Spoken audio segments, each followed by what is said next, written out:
Honorable members, we have prayed already earlier in the morning. So we prayed for the whole day, and the afternoon is covered.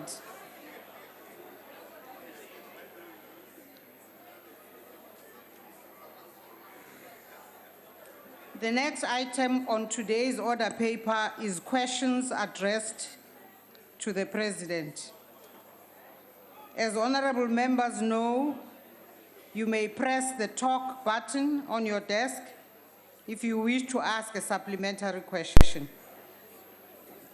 The first question has been asked by the Honorable Joan Fabs. The Honorable the President. Honorable Speaker. Honorable Shope. I rise under Rule 58.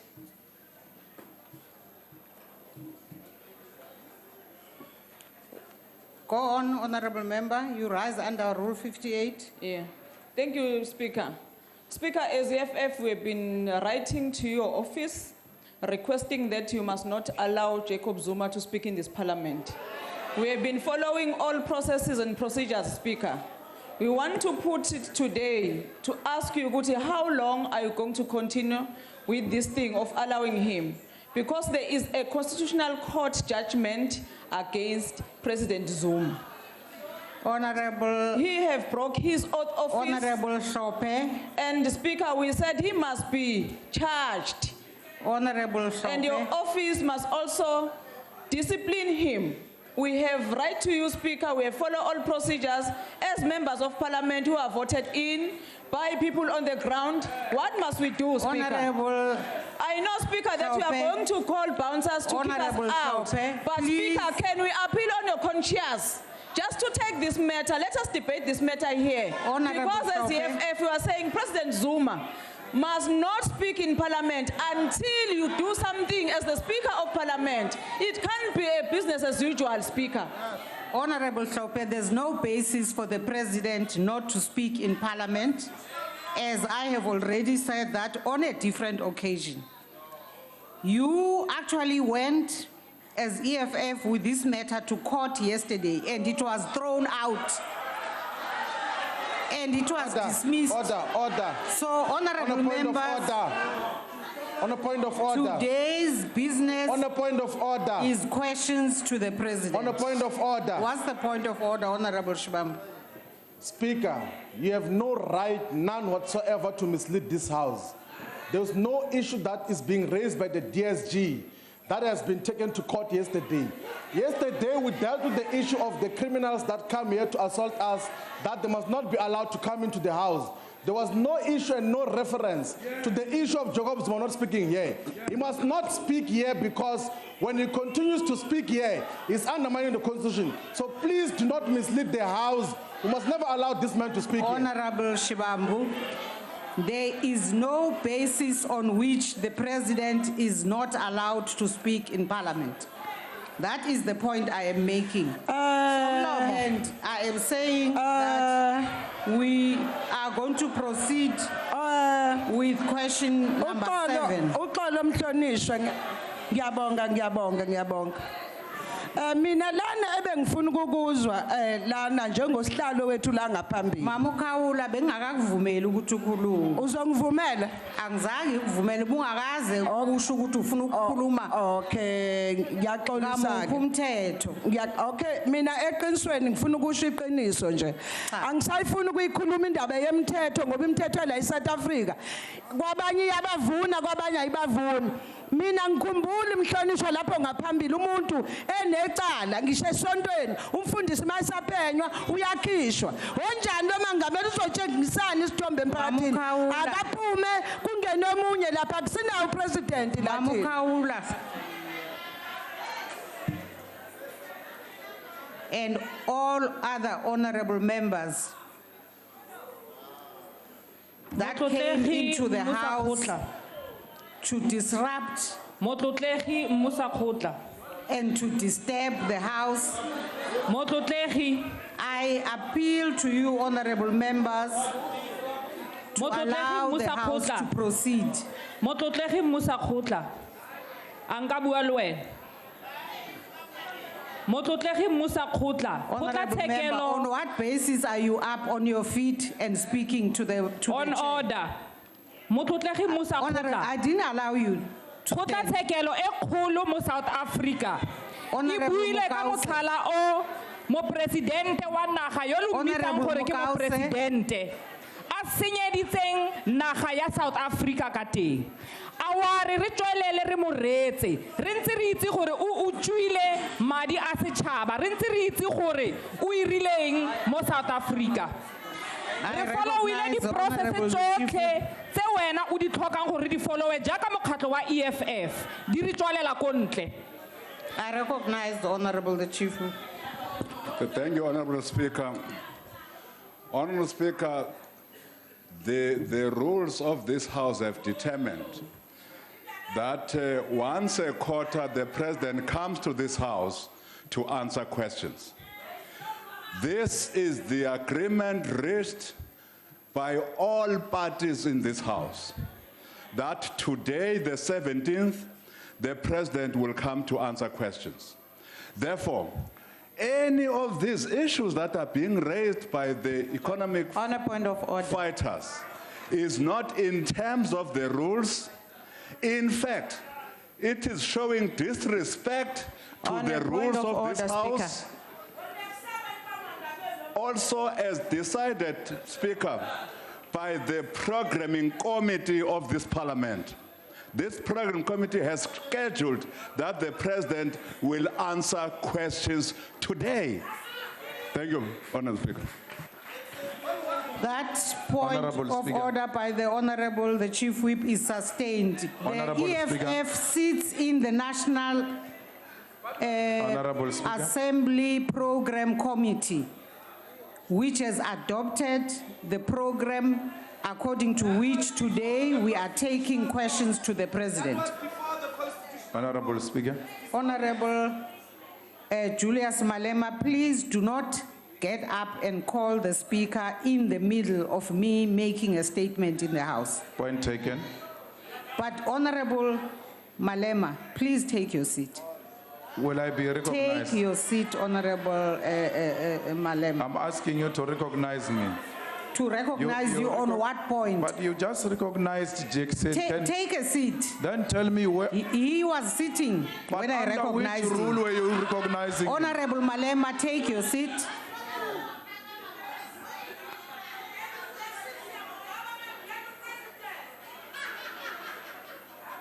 Honorable members, I have a duty, honorable members, to ensure that this program of this afternoon, as agreed by the program committee, shall proceed according to what we have agreed as honorable members of this House.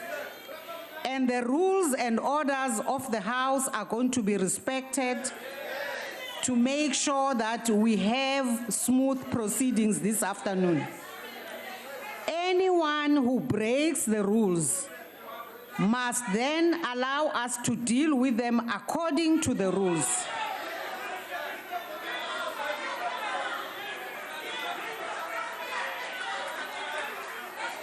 Anyone who breaks consistently the rules, anyone who is insistently disruptive and provocative to the chair, we will not allow that situation the whole afternoon because we have business before us.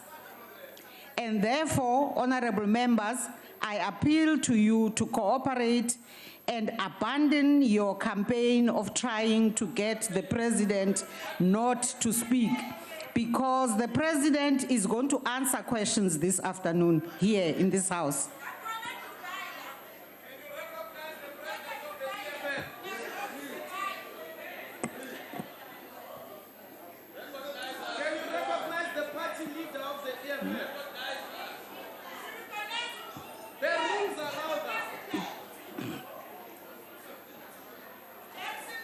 All of you have your hands up.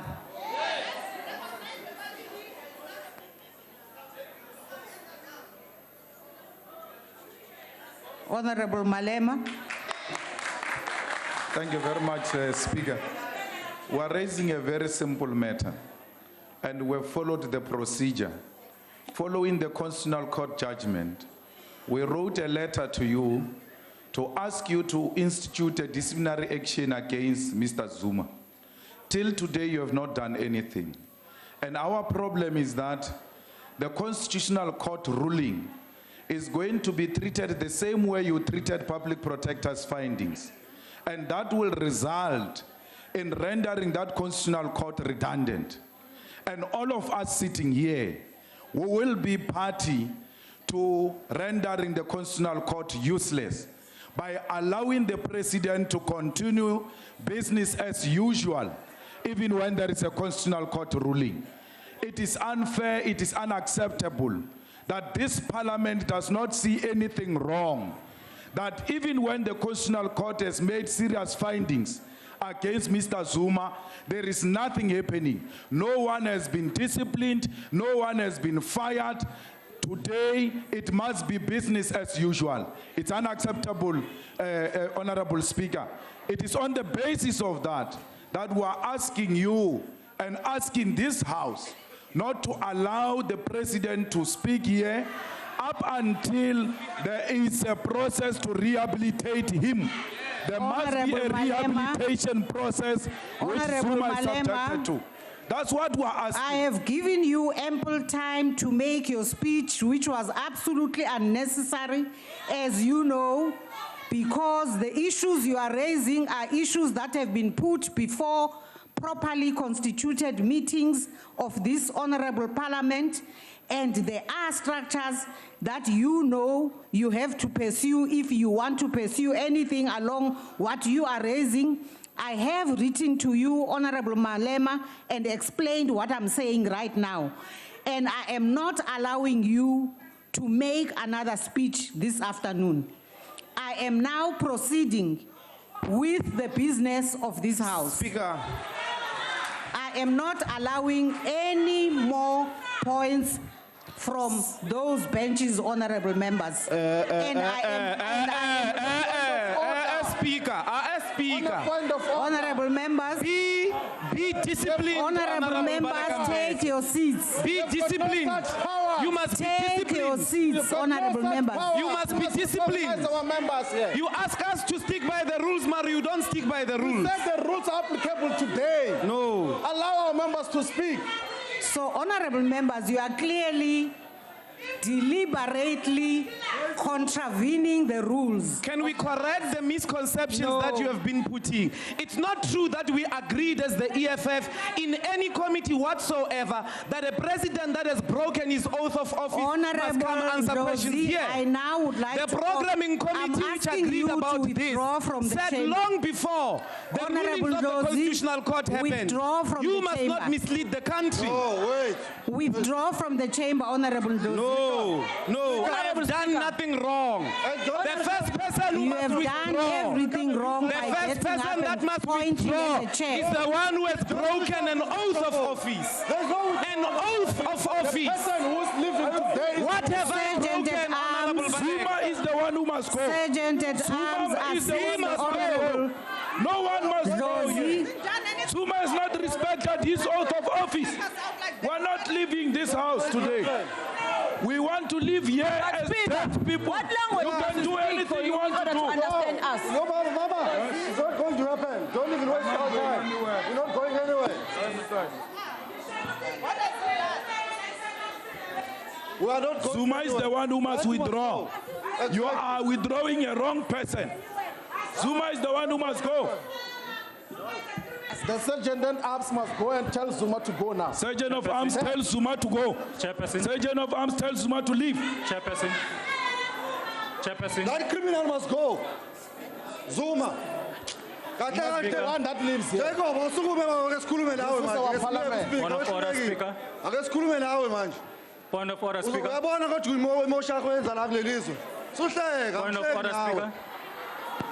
Honorable. Can you see? Person who must leave this house is Zuma. You can kill us the way you want to do it. We are not scared of anything. Come come and kill us here today with your Honorable bounties. Johnson, do you have a point of order? On a point of order, Chairperson. Yes, Honorable Johnson. Is it parliamentary for a young person to call? There is no young person here. There's no young person here. You failed. There's You no failed young in your person political here. career. Honorable You failed in your members. political career. You are You out said No of young order person here. here. Just sit down and We're enjoy not your like kids, salary. man. Sit Sit down down. and enjoy your salary. Enjoy your salary. Supporting illegal Honorable races. members. Just There's sit down. nothing you can do. Honorable backbencher. members, There's for the nothing you sake can of do. the House, Just I be a want to backbencher read there. Big the rule. Backbencher, Under a sit roof. there. Sit there. You want Keep your quiet. party. I want know to young people read here. Rule 51. Just sit down. See, people who are not interested. It We're also going says, to read you Rule 50. We are not interested on anything. if the presiding officer is of the You are paid to opinion sit there at the bench that a member in is a bench without deliberately pedestals. contravening a provision of these rules, Zuma is Or the that one who a must member- withdraw from this house. You are not He is respecting those condemned provisions. Zuma must go. You are or not is respecting those disregarding the provisions. authority of the chair, or that a member's conduct is grossly disorderly, Read 51 he together or with she 52. may order the member to withdraw immediately from the chamber Which one? for the remainder Speaker, we are so of impatient the day's about us. Why sitting. don't you listen to us and Zuma engage? has therefore- agreed that he deliberately broke the constitution I call and even upon Honorable apologized. Sope, It's an admission. To do what? Honorable Low, To do what? Honorable Shibambu, What's your problem? Honorable Malema, Honorable What did Mente, I do? Tell me my problem. Honorable Matias, Don't address me as a group. Tell me Honorable my problem. What Paulsen. did I do? Yeah.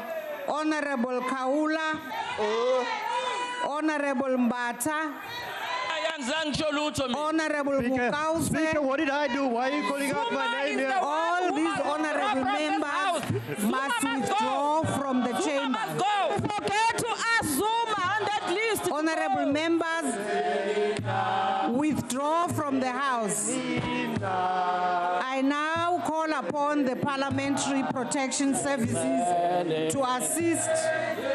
In addition to those members, Honorable Mashabela, Honorable Sonti, Honorable Muteka, Honorable Machobeni, Honorable Ntobongwana, Honorable Matluku, Honorable Mhlongo, Hey, Kediten. Honorable Ketabahle, Honorable Khaula, Honorable Dlamini, Honorable Koza, and Honorable Mulaudzi.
Honorable members, order.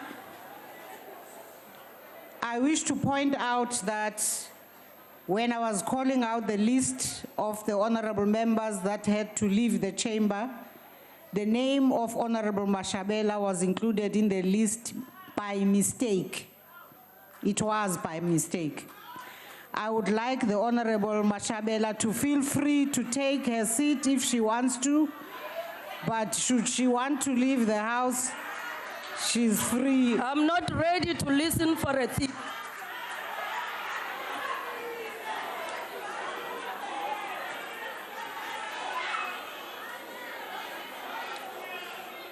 Order, honorable members, can we go back to the order paper? Point of order, sir. Who's calling on a point of order? Yes, Honorable Filtani. Thank you, Chair. I think Parliament has a duty to find a better way of managing this kind of situation. It may be cool for ANC Honorable people Filtani, at this point in time to calm me I down. appreciate that you might want to raise an important matter, but I think let's not now delay the that's business not a- of the that- House any further. That issue can still be raised in a different meeting, not this one, Honorable Filtani. That's all I wanted to say, Chair. I'm not opening up anything. That's all I wanted to say. Okay, There thank must you be a very better much. way of dealing with this situation. Thank you. Thank you very much. Madam Speaker. Honorable Steenhuisen. Madam Speaker, I have raised this matter in a different forum, and I would like to address you on it because I Which believe one? it's important. Which I have repeatedly asked about uniforms and badges for the members of the Parliamentary Protection Services who come into this chamber. Yes. I'm appalled that it's taken 4 months since I originally raised this at the POA. Not a single one of these people in a proper uniform or identifiable. And I want to place it on record that we will take whatever steps are necessary to prevent them from coming to this house. If the secretary doesn't get his act together and get those name badges so that we can identify those members. I don't know why he's sitting on his hands, but it's an indictment on him that they are in the chamber today without a name badge. Thank you, Honorable Steenhuisen. Your point is taken, and we have indeed raised the matter with the secretary, and I will personally follow it up with the secretary. Okay, honorable members, I had already said that the first question has been asked by the Honorable Fabs, and I now finally call upon the Honorable the President.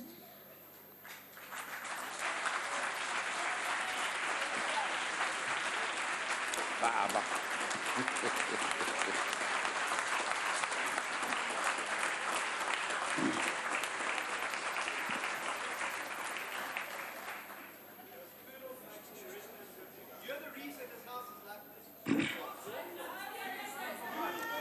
Thank you very much, Honorable Speaker. Operation Pakisa is aimed at enabling us to fast-track the delivery of national priorities contained in the National Development Plan 2030. While the foundation of this concept can be traced back to Malaysia, it is being implemented in a unique South African way. Operation Pakisa has worked very well in South Africa in different sectors, including the ocean economy, healthcare, basic education, and mining. Since its inception in July 2014, the ocean economy component of Operation Pakisa has unlocked 17 billion rand in both public sector and private sector investments.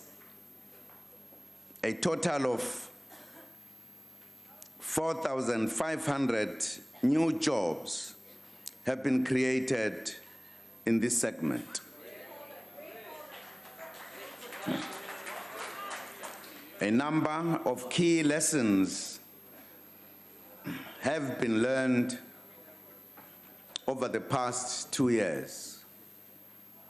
Firstly, Operation Pakisa is unique in that it brings together government, private sector, civil society, academia, and communities to develop solutions together. Secondly, Operation Pakisa strengthens public accountability and transparency through the consistent monitoring of progress made. Challenges are addressed early on. We also constantly report back to the public on commitments made. There are a few aspects of Operation Pakisa that can be improved upon. Operation Pakisa provides great opportunities for partnerships between the public and private sectors, as demonstrated in the ocean economy sector. However, greater effort is still required to unlock further investments in our economy by the private sector. Government is making progress in creating a conducive environment for investment. This includes working to remove impediments such as the energy constraints, easing the regulatory environment, and promoting labor stability. I thank you, Madam Speaker. The Honorable Fabs.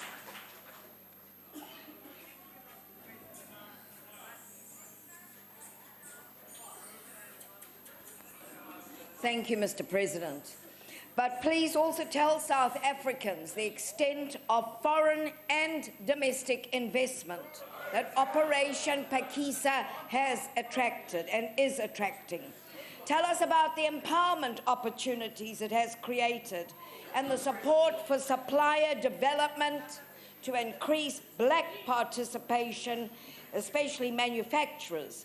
Are there specific industrial subsectors where Operation Pakisa is deepening industrialization, product localization, and job creation? Finally, Mr. President, there's also a need for increased participation by the black people in the mining and manufacturing beneficiation value chain in the decision-making processes of Pakisa. I thank you. The Honorable the President. Thank you, Madam Speaker. Yes, as I've indicated, Operation Pakisa is inclusive. As I've said, all the sectors that relate to economic activities are participating. We were in Nelson Mandela Metro recently, where we dealt with the launch of the Operation Pakisa, where all sectors were there. It's very inclusive, but it is also emphasizing on local products. For an example, there are boats that are being built as a result of Operation Pakisa, some of which are being ordered and sold in the continent of Africa. And those who are working on it indicated that more than 90% of the material that build the boats come from South Africa, nowhere else. And that indicates the change that Operation Pakisa is bringing. We saw young black professionals who are leading that process, who are in charge in many ways. We saw women who are participating in highly professional kind of jobs that they are doing. So it is delivering on what we wanted it to deliver. And the investment that I talked about is, in fact, enabling the ocean's economy to become one of the most bigger contributor to our economy as we'll be growing in different places. We were able to indicate the plan that is ongoing in terms of building new harbors and refurbishing some and extending some that have been smaller. So that is the issue of expanding and industrialization. So it is achieving that goal. Thank you. The Honorable Esther Reason.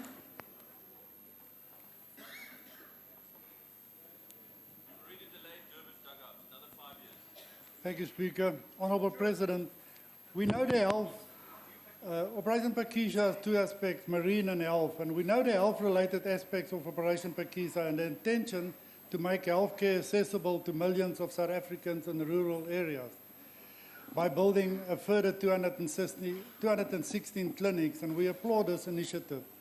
However, we must take cognizance of the reality that many of our rural communities rely solely on medicine dispensed by traditional healers, while some combine traditional medicine with Western medicine, which may unintentionally do more harm than good.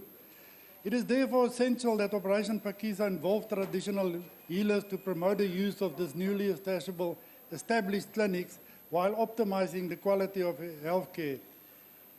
Honorable President, my question, how can and to what extent has this been taken into account in a way that traditional leaders will be involved and not be offended by this initiative? Thank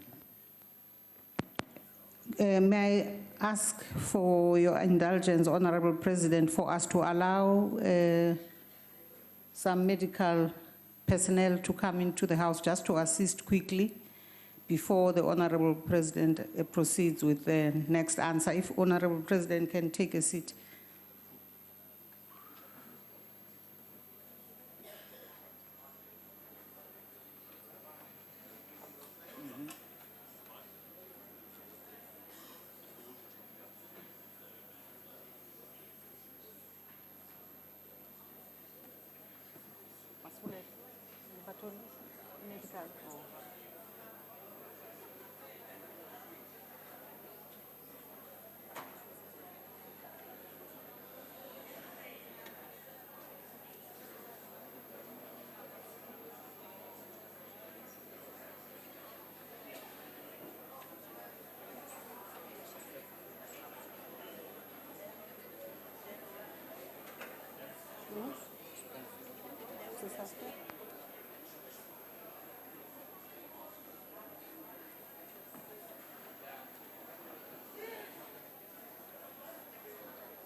Honorable members, I have requests here to perhaps suspend so we can allow you to stretch your bodies, but don't leave the chamber.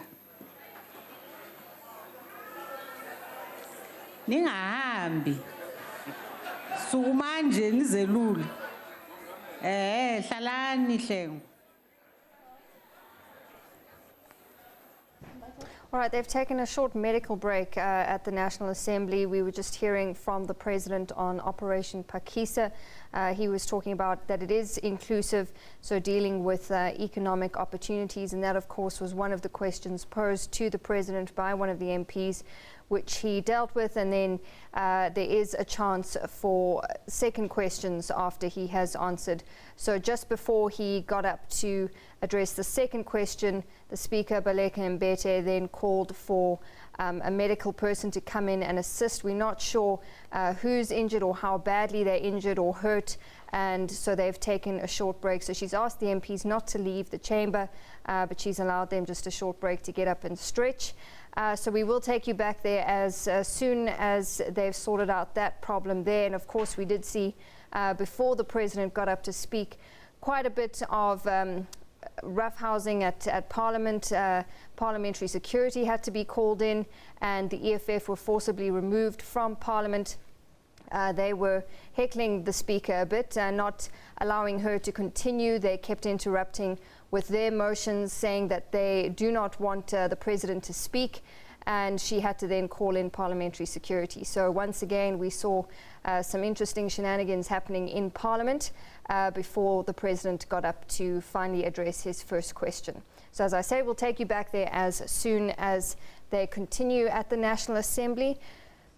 And yeah, I'm just being told now that I think we are going to take you back there now. I think something is happening that we will be able to continue with the National Assembly. So let's just give that a chance and see what's happening. We'll take that live.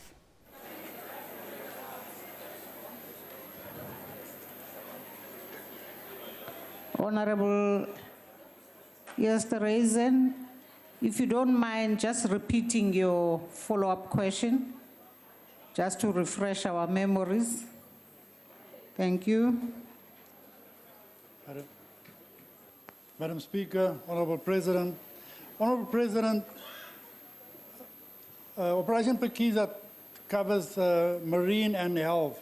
My question, we know the health-related aspects of Operation Phakisa and the intention to make healthcare accessible to millions of South Africans, especially in the rural communities, by building a further 216 clinics, and we applaud this initiative. However, we must take cognizance of the reality that many of our rural communities rely solely on traditional medicine dispensed by traditional healers, while some combine traditional medicine and Western medicine, which may unintentionally do more harm than good. It is therefore essential that Operation Phakisa involve traditional healers to promote the use of newly established clinics while optimizing the quality of healthcare to the people for all to enjoy. Honorable President, my question is how can and to what extent has this been taken into account in a way that traditional leaders will be involved and not be offended by this initiative? Thank you, Madam. Honorable the President. Thank you, Honorable Speaker. Well, it is true that the traditional medicine has been there all the time. And those who know it, they have used it historically. But of course, given the development in the Western medicine and the fact that many people believe in both, government has taken initiatives to increase the level of research on the specific traditional medicines. Those processes are on to try to bring harmony between the two, also to try to prove some of them scientifically, and see how these two could be utilized with the kind of research that will indeed satisfy that indeed the research says this particular medicine, this is what it could cure, and in what quantity or whatever. So that process is on. I believe that the PAGISA method will also help to propel that process to be given more effort so that it is completed not after a long time. There has been also interaction between the researchers and the departments of government with the traditional leaders. I think there is now generally an agreement that there is a need to work together between the two with an aim to improve the level of the traditional medicine or give more clarity on how these work. In other words, to be properly recorded and with proper instructions, with proper quantities, etc. Those are matters that are being attended to. Thank you. The Honorable Mainir. Thank you, Speaker. I'm sure that I speak for everybody in the House when I say that we wish the Honourable Member a speedy recovery. It was only a couple of hours ago that she was giving me a flea in my ear in the Standing Committee on Finance. Speaker, well, Mr. President, of course you're right. Your economic policy is unique. In fact, it is so unique, it doesn't work. You have to accept that your economic policy, including the NDP and the 9-point plan and Operation PAGISA mentioned in your question, does not work. And the evidence for that is the staggering level of unemployment in South Africa, where 8.9 million people do not have jobs or have given up looking for jobs.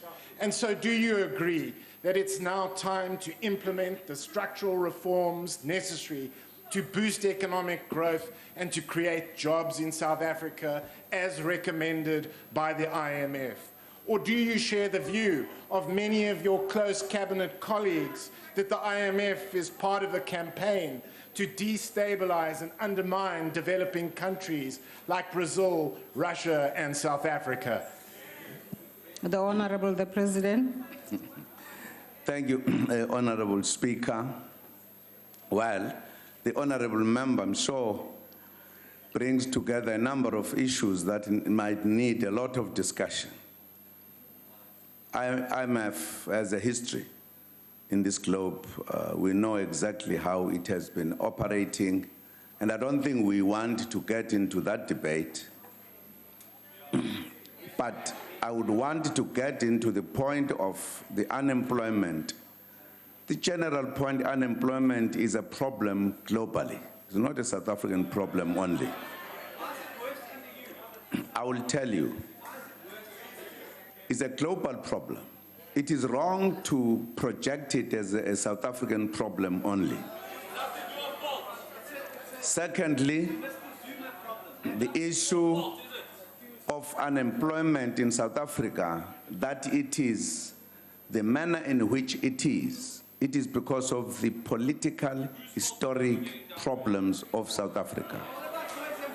Part of the people who are part of the unemployed are in fact unemployable because the apartheid system deliberately did not allow the majority of this country to be skilled so that they are ready to work, they are ready to create jobs.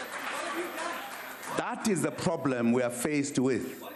There are people today who are not even able to look for a job, given the development of technology. That is the problem of the fact that they were not skilled. That is why South Africa looks like it is more exaggerated in other places. It's a fact of history, it's a political decision that was taken by the system, racially saying other people who were not white, they were not allowed to be given education and to be skilled.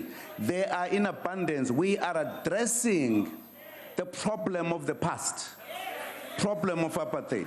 That is the problem. That's what it is. Thank you, Madam Speaker. The Honorable Sheikh Imam. Thank you, Honorable Speaker. Mr. President, Operation Pakisa was launched to address the poverty and inequality. However, the gap in South Africa between the rich and the poor is widening. Could you, Mr. President, tell us what plan you have to try and bridge this gap and give more to the poor? Thank you. The Honorable the President. Honorable Speaker, our policies, our programs address that issue directly. As I was indicating, the Operation Pakisa, for an example, is very inclusive. From the planning stage and at the implementation stage, everyone is there. The issue of inequality, again, is a historic problem in the country, different from other countries. We are dealing with people that one of the leaders of the ANC one day said the kind of law that was made, the Land Act, made the indigenous people to be worse than the slaves. So what do we expect in a young democracy? That we are trying to address that problem of many years ago. So the gap is big, but we have all that it takes to work towards closing the gap. Our programs, our policies address that issue. That's why we have policies that are pro-poor, pro-the working people. Thank you, Madam Speaker. We now come to question number 8, asked by the Honorable Reverend Mishwe. Honorable President. Thank you, Madam Speaker. I have full confidence in the judicial system of the country. The statement made must be understood in the context of the judicial independence and also access to justice for all, irrespective of race, gender, class, or financial means. According to the Constitution, courts are independent and are subject only to the Constitution of the law, which they must apply impartially and without fear, favor, or prejudice. During the debate of the opening address to the National House of Traditional Leaders, members deliberated about land restitution and the role that traditional leaders should play in this regard. In my address, I encouraged traditional leaders to fully participate in discussions on land restitution, considering that they lead communities whose livelihood largely depends on working the land. Secondly, I suggested that whatever decision or mode of engagement they choose to embark upon will have to be within the framework of the Constitution and the law. Thirdly, I proposed that it may be important for traditional leaders to seek good legal representation because the issue of land reform is complex and fundamental. Because litigation is expensive, they should pool resources so that they can afford good legal representatives and deal with this historical injustice. Importantly, as government, we take the question of providing good legal aid seriously to our people, which is why we are working to improve the functioning of the Legal Aid Board, whose budget has also been increased. We are also building more courts so that the poor do not have to travel long distances to obtain justice. For an example, Limpopo now has a high court for the first time ever. We are doing this because of our belief that all must have equal access to justice. Poverty must not mean lack of justice for the poor. I do not think that any of this undermines the Constitution and the rule of law. On the contrary, it affirms both. I thank you, Madam Speaker. The Honorable Reverend Mishwe. Thank you, Honorable President, for your reply. Speaker, Section 165(4) of the Constitution of South Africa says, and I quote, "Organs of state through legislative and other measures must assist and protect courts to ensure the independence, impartiality, dignity, accessibility, and effectiveness of the courts," close quote. What the President said regarding the judiciary during the sitting of the National House of Traditional Leaders seems to undermine Section 165(4) of the Constitution. According to a news broadcast of the proceedings, which I have on video, the President states, and I quote, "The law looks at one side only. They do not look at any other thing," close quote. This seems to imply that the law is partial to some degree and therefore cannot be trusted. Does the President agree that this statement is a breach of the Constitution? If he does not, how does his statement protect the dignity and impartiality of the courts in the light of Section 165(4) of the Constitution? Thank you. The Honorable the President. Thank you, Honorable Speaker. I'm not sure how the Honorable Member understood the statement that I made when I was advising the traditional leaders on a very important matter and taking the experience, particularly of the poor people over which they take charge. For an example, if people were to claiming of the land, I'm sure it is common knowledge that if you don't have legal representative, it is difficult for you to win any kind of litigation. You need litigation, you need lawyers in the litigation to help you fight your case. You can't say because the Constitution makes it very clear. You can just go to court and say, I have no lawyer, I'm here, and hope that you can win a case.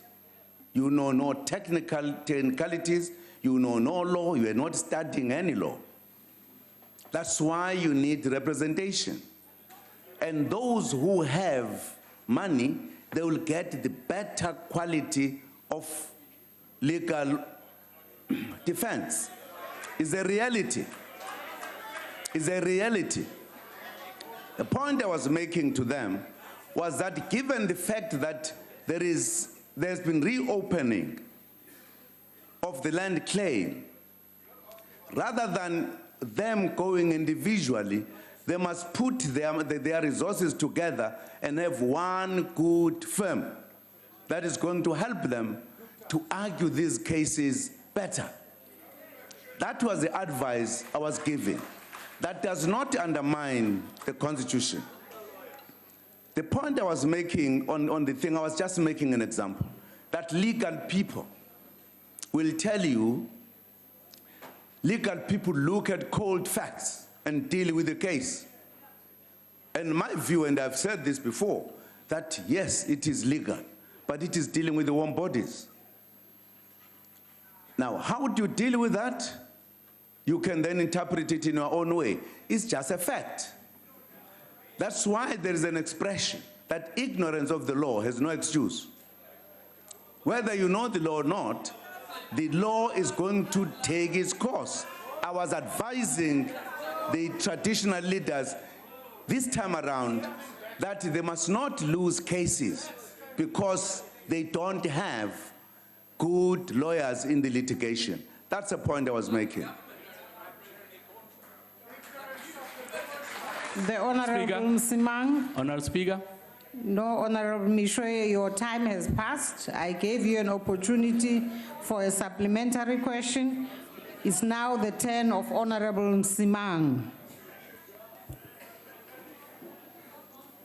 Thank you, Honorable Speaker.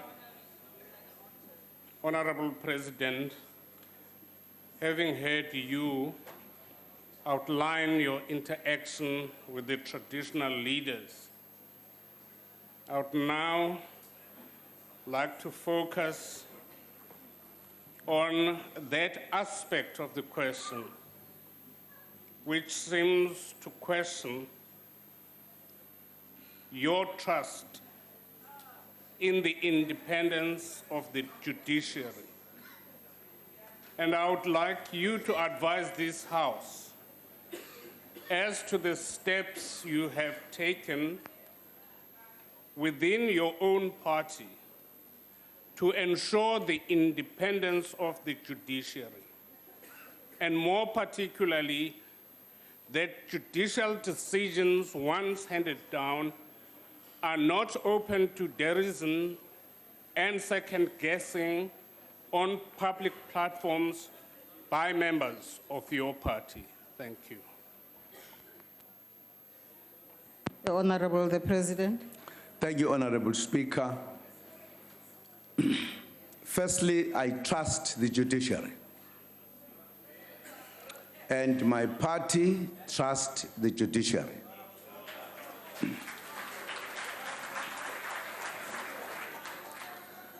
What I don't fully understand what the honorable member is saying about me doing something to my party because of the comments that people make after judgment. I don't appreciate that. I don't understand it properly. Because every judgment that is made, there are comments, not just comments in generalities. There are even experts who comment about judgments that are made by the judiciary. Do those people not respect and trust the judiciary? Others even disagree with certain aspects of the judgments. So I don't understand how the question comes. Does it mean ANC people must not comment about anything in the judiciary because they're ANC? I don't think so. Any judgment that has been made, people comment, newspapers write, experts come to TV and radios and analyze, and that's what it is. So I don't know, that's why I say I don't understand the question, really. My party trust the judiciary. That is a direct answer to your question. The Honorable Bongo. Thank you, Speaker. Thank you very much, Honorable President. Honorable President, can you kindly share with the South African public on how those who have resources in abundance tend to use the judicial system of our country to suppress those who do not have the resources in abundance, particularly in traditional communities? Thank you, President. The Honorable the President. Well, thank you, Honorable Speaker. I think it is a well-known fact that people who don't have the resources, some of them stay in prison for a long time because they just don't have bail to bail themselves out. And there are many, it's a well-known fact. Even at times, even if the case is not very heavy. But those who have the means are able to deal with the matter of the bail immediately.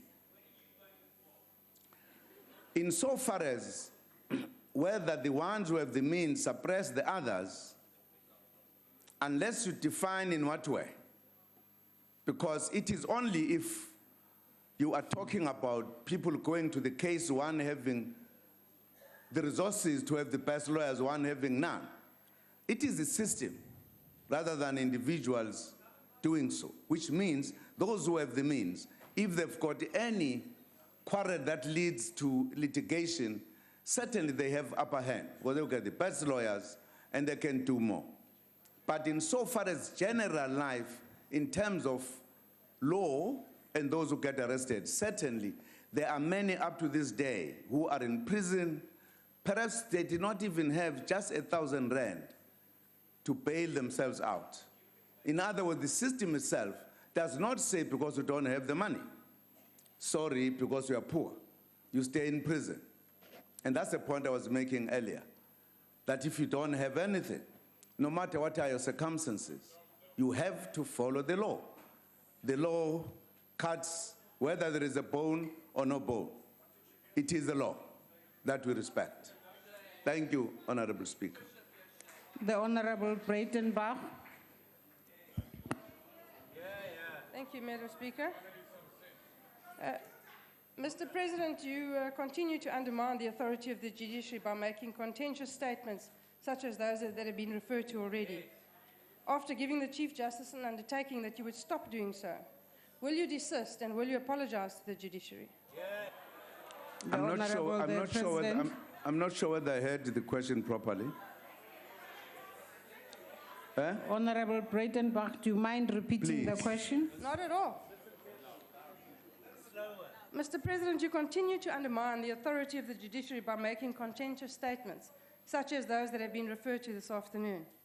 After giving the Chief Justice an undertaking that you would stop doing so, will you desist and will you apologize to the judiciary? Honorable the President. I'm not sure whether I understand the question now, but I don't understand why it is as I've just answered the question. Now, if I had not answered the question which the honorable member is referring to, which I've just explained, and I don't know what is it that I must apologize to the Chief Justice about. I really don't understand, Honorable Speaker. Thank you. Madam Speaker.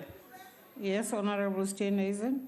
Madam Speaker, the rules allow MPs to have their questions answered. The Honourable Breitenbach's question, with respect, was different.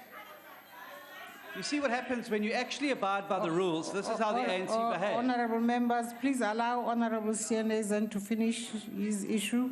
What is the matter, Honourable? He may have answered the Honourable Meshwe's question. The truth of the matter is the Honourable Breitenbach is referring to a different undertaking to the head of the judiciary in South Africa, which he said he would stop undermining the judiciary, and whether he was prepared to apologise. He can't say that he doesn't have to answer the question. He does. It's got nothing to do with the previous question. Sure, Honourable Steenhuisen. The President has said he has understood the question when Honourable Breitenbach repeated it. However, he is not in a position to answer the way you might want him to answer. So I think let's just accept that. Madam Speaker. Honourable Steenhuisen, please, let's not have an engagement on the matter. Madam Speaker, I don't want to have an engagement with you. I just want my members to get their questions answered. We've been He has answered, Honourable Steenhuisen. He has not answered. No, Honourable Steenhuisen. Madam Speaker, Honourable Steenhuisen, we have had this engagement before, and we have said that When a member of the executive answers but does not answer in the manner you would like them to answer, they've answered nonetheless, and there's nothing we can do about the content and the fact that you are not satisfied. And therefore, I appeal to you, Honorable Madam Speaker, we'd be happy with any content. He's refusing to answer the question at all.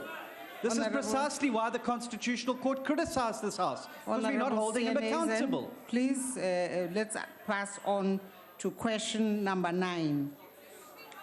Question number 9 was asked by the Honorable Mahlalela, and I call upon the Honorable the President. You must laugh if I'm a joke. Why don't you laugh?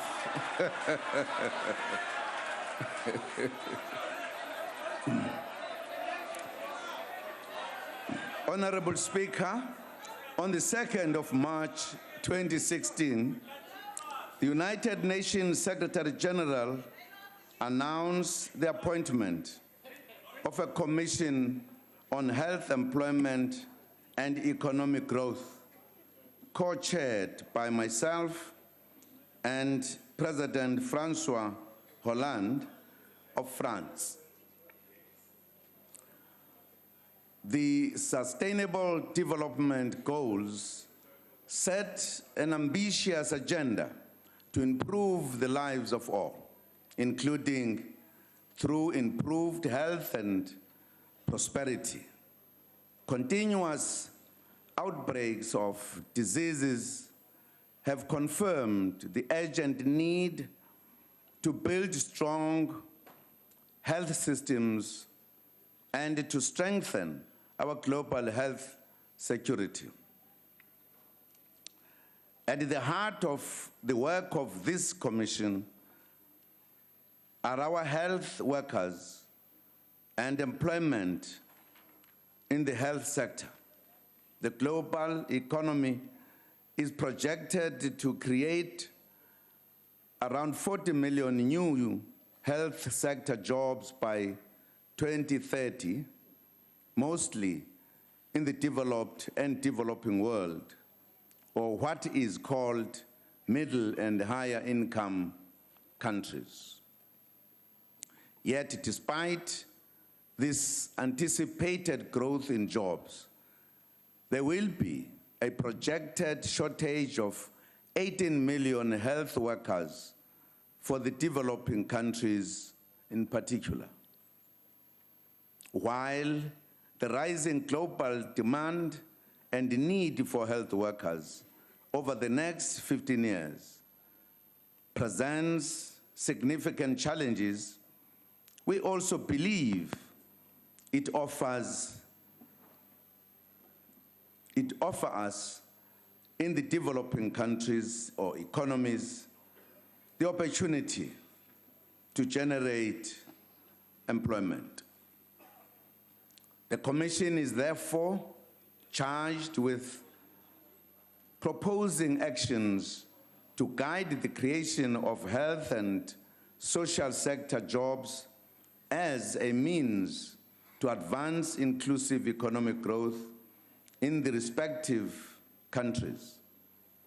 We will be engaging differently at different sectors of our communities through the Commission to ensure that there are investments in health employment that would generate benefits. The Commission will also come up with new and creative ways of financing and supporting the growth of health and social sector employment as part of our investment into the future. It will analyze the risks that are caused by the global and regional imbalances, as well as the unequal distribution of health workers in various countries. For an example, many South African health workers, including nurses and doctors, work abroad, which has a negative impact in our own health facilities. The Commission will also look for and secure the political commitment from governments in the UN member states for the implementation of proposals. I thank you, Madam Speaker. The Honorable Mahlalela. Angibonge Somlongo. Ngibonge nangimangameli ngetiphendvulo la nikete tona. Angithi Mongameli, taking into consideration that the Commission is expected to cover a wide range of issues such as the universal health care, the creation of decent jobs, as well as the inclusive and transformative economy growth. How will the composition of the commissioners be structured, taking into consideration this massive work that is supposed to undertake? And taking into consideration, as you have said, President, that there is a projected shortages of 18 million health workers in low and lower middle income countries. How does the Commission intend to address the global shortfall of trained health workers, as well as the brain drain that we have just reflected in the low and lower income countries, so that we avoid a situation where there is this huge mobility of health workers from lower income countries to higher income countries? Thanks very much. The Honorable the President. Thank you, Honorable Speaker. In its very first meeting, the Commission in France addressed that issue very extensively, particularly given the lopsided nature of development and health facilities globally, and of course, the global economy. And it has taken a decision to look into that issue very strongly. How do we reverse the question of the skills that are developed by the developing countries, but they end up serving the developed countries? Secondly, for the Commission to be able to deal with the global issue, global situation equally, there are a number of experts in health in different sectors that are part of the Commission. So the Commission is well balanced in terms of those who are commissioners and those who are resources for the Commission itself. They come from all regions of the world. So there will be no region that will never be looked at by experts, and therefore work out to provide solutions to what needs to be done, and look at what is it that can be done to create jobs in this sector. And if we do so, how do we balance it between the developed and the developing world? There will be a report back in September in the United Nations, wherein the Commission will be reporting, and it has experts who lead the reporting in specific areas that they are doing research on. And many of them have a greater understanding of the global situation. Others emphasize more on the regions on which they've done work. We saw them at work in our first meeting. Many of them presented reports and proposals that indeed covered the globe. So I think as the Commission works further, it will be able to address those issues. I'm sure some of them would not be a short-time kind of solutions. It will be solutions that will take time, but the solutions that are aiming at bringing the balance between the two different kind of situations of the developed and underdeveloped countries, and how we reverse the brain drain, so to speak, in the developing countries that need these skills so much. Thank you, Madam Speaker. The Honorable James. Madam Speaker, I'm stunned by the fact that the Honourable President failed to mention the most important driver of health employment on the African continent, which results from an agreement signed between the African Union and the Atlanta-based Center for Disease Control to establish something called an African Center for Disease Control. It is breathtaking that as co-chair of a Health Employment Commission, the President doesn't mention the most fundamentally important driver of health employment on the continent that has resulted after the Ebola crisis of West Africa. Would the President then explain to this House why it is that the co-chair of this commission fails to acknowledge the most fundamentally important thing that has happened in Africa when it comes to health employment generation? Firstly. Secondly, would he mention to this House which African countries have agreed to be hosts to the regional Centers for Disease Control? And finally, would the President please confirm in this House that this government will invest in our medical schools and not in Cuba for the training of health professionals to staff the Centers for Disease Control in Africa? Would the President please do that? I thank you. Of course, Honorable James, as you are aware, we expect you to ask one follow-up question. However, the President has a choice. No, thank you, Madam Speaker. I think we are very much aware of the discussions that have been taking place in Africa to set that center. They actually started before the Ebola. They were not caused by Ebola. And countries have taken serious decisions. It is absolutely true. The question that I was answering was not about what is happening in the continent of Africa. So I don't understand why the honorable member says I failed to raise the issue of Africa. We're dealing with the global issues, which people were commenting on different kind of things. I was responding to the issue raised. It was not necessarily saying Africa, as I understood the question.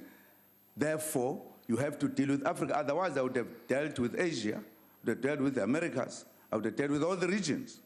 I said almost every other region has a representative to deal with the matters. Insofar as us, on the matter of whether we are increasing the medical training, we are. We are actually developing more medical universities, which is an implementation of the approach that let us produce more doctors in particular. We are doing that. Of the new universities that we are establishing, which are 3, one of them is medical. So that issue is being attended to by this government.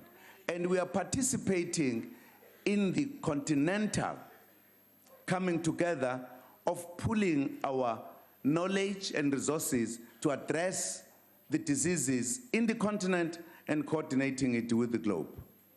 Thank you, Madam Speaker. The Honorable Singh. Thank you very much, Honorable President. Firstly, I think you need to be complimented for having been chosen to co-chair this United Nations High-Level Commission on Health. Now, my question, Honorable President, relates to the influence that you'll have at the United Nations. And one understands that the job of this commission is to look at employment in the health sector. But I'm sure you could use your overall influence to influence other decisions that are taken at the United Nations. In particular, recently, after about 20 years, Honorable President, there was a special session which dealt with prohibitionist drug policies, despite a call for humane solutions. Now, Honorable President, I think you are aware that in 2014, Honorable Dr. Mario Ambrosini stood here in this House in response to the debate on your debate and made an impassioned plea for the use of alternative medication for palliative care for cancer patients. And in this regard, he mentioned cannabis oil and other products. Now, at the United Nations, we find that many Western countries and states in the United States have already legalized the use of cannabis oil and other products that are extracted from cannabis. Yet the United Nations is still backing prohibition of the use of these drugs. Now, Honorable President, my question is, can you give this House an assurance that South Africa will be a leader in medical innovation and that we will seriously consider the passage of this medical innovation bill, which will allow us to use products that will help millions of cancer sufferers in our country? Thank you. The Honorable President. Thank you, Honorable Speaker. Of course, the Honorable Member will recall that after the late Honorable Ambrosini's contribution, that matter was taken. I took it, for an example, to the department, and that matter has been looked at by the department. Certainly, if these issues arise, or this House, for an example, feel that matter needs to be raised there, I'm sure if this House feels that's what we need to do, certainly we'll do so. But if the matter is raised in the process of the work of the Commission, certainly we will do our best to make a contribution that must assist those who are in trouble in terms of, for an example, cancer, etc. What are the best medicines that are there?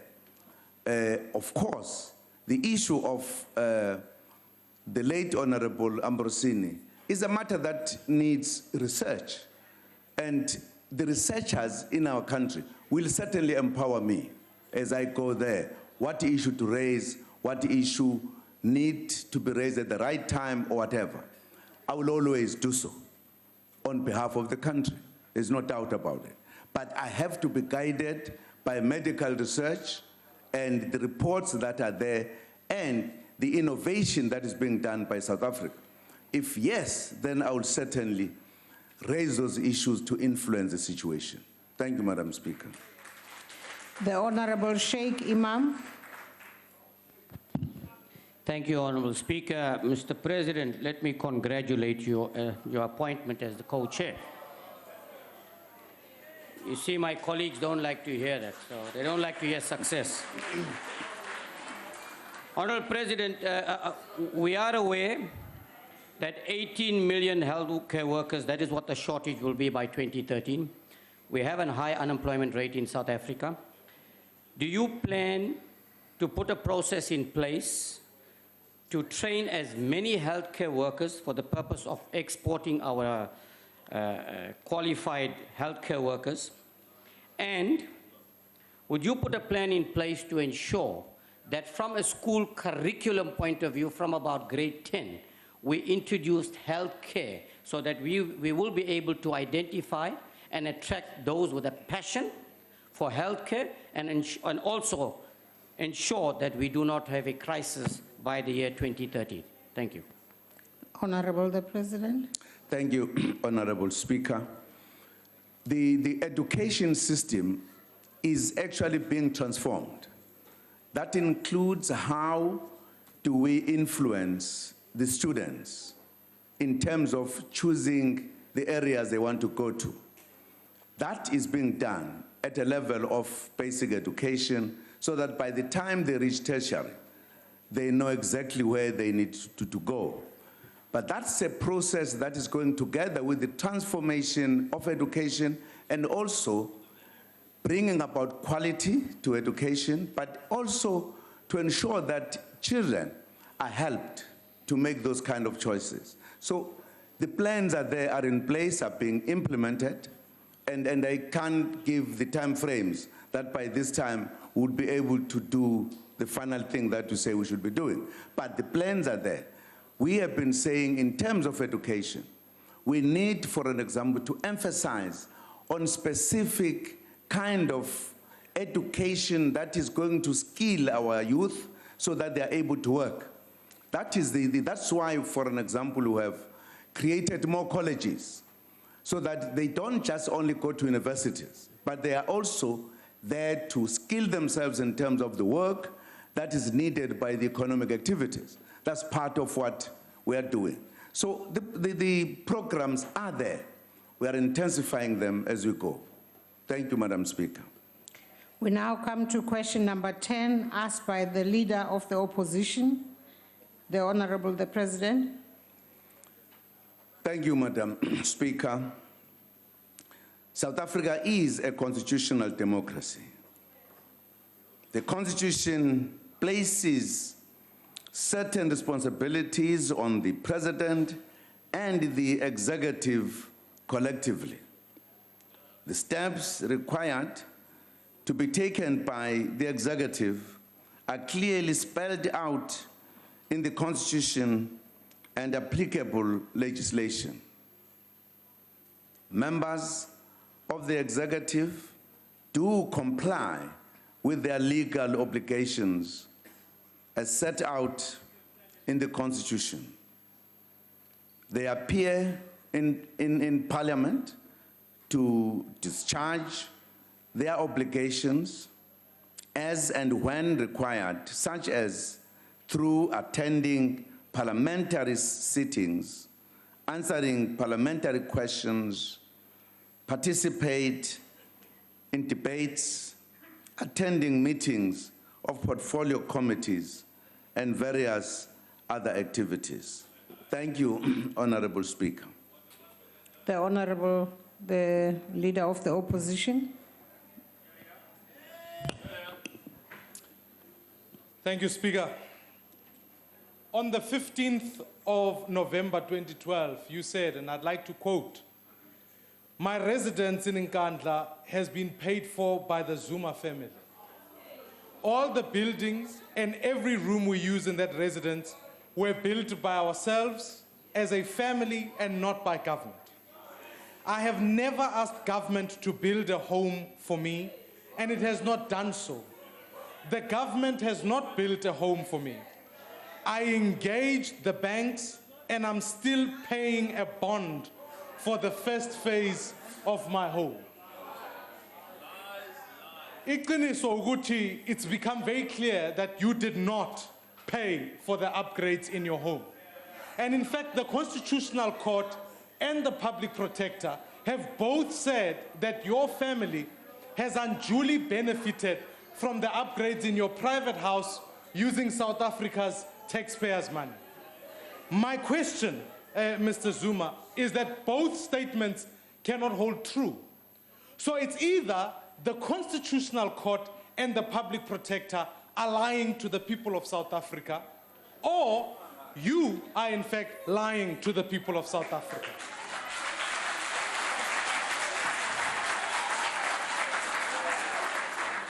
So what I would like to know is, if you can, before the people of South Africa, please clarify where the bond Order, is. Speaker.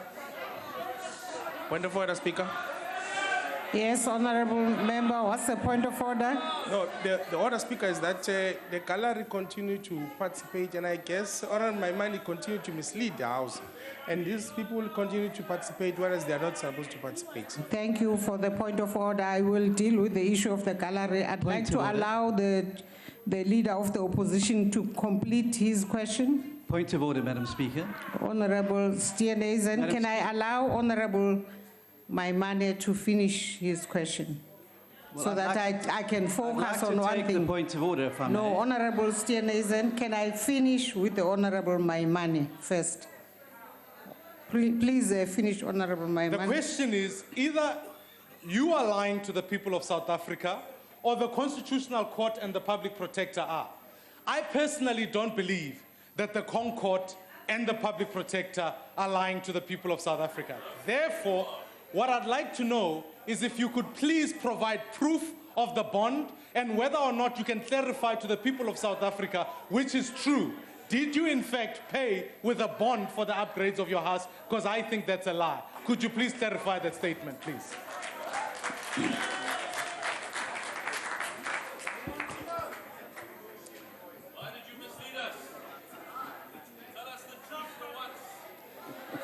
Before I take the President, can I just make an appeal to the gallery?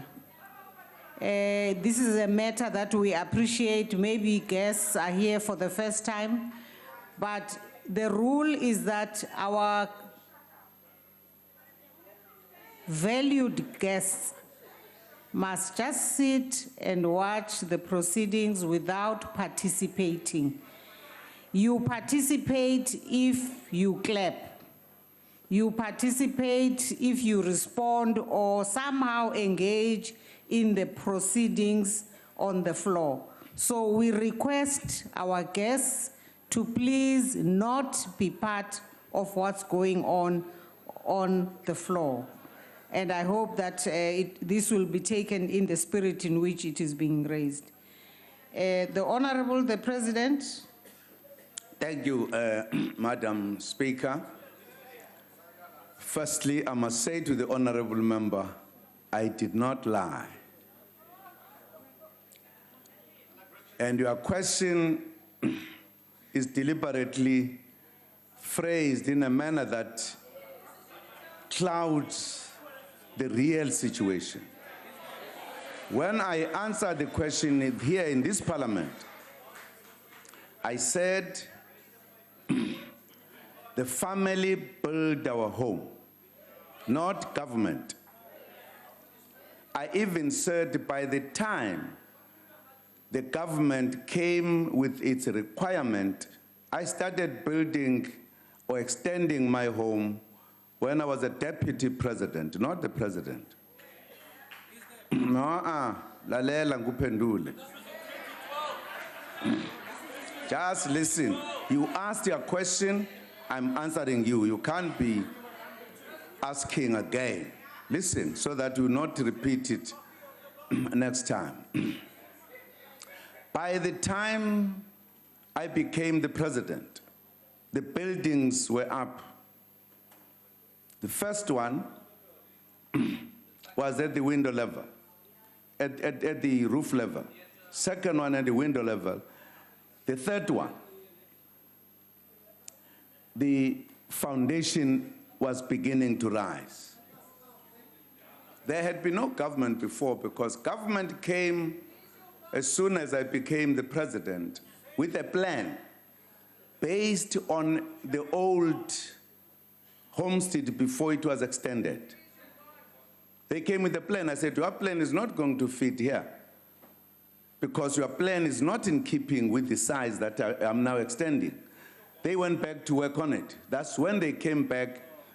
The building, landscaping, everything was on. And we are not going to hear and ask the question again, as your leader did not understand it properly even then. Just keep quiet and listen. We built the house. And the Concord has not said, I lied when I said the family built the house. The public protector has not said so.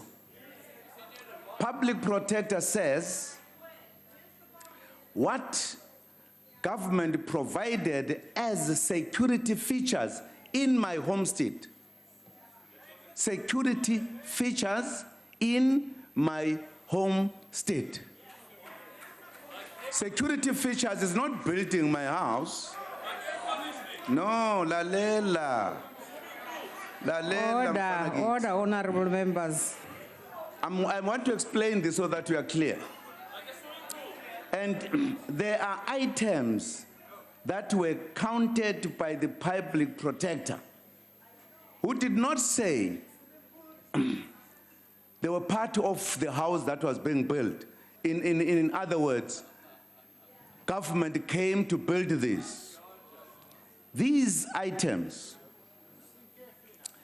they represent the crawl, foul run, swimming pool,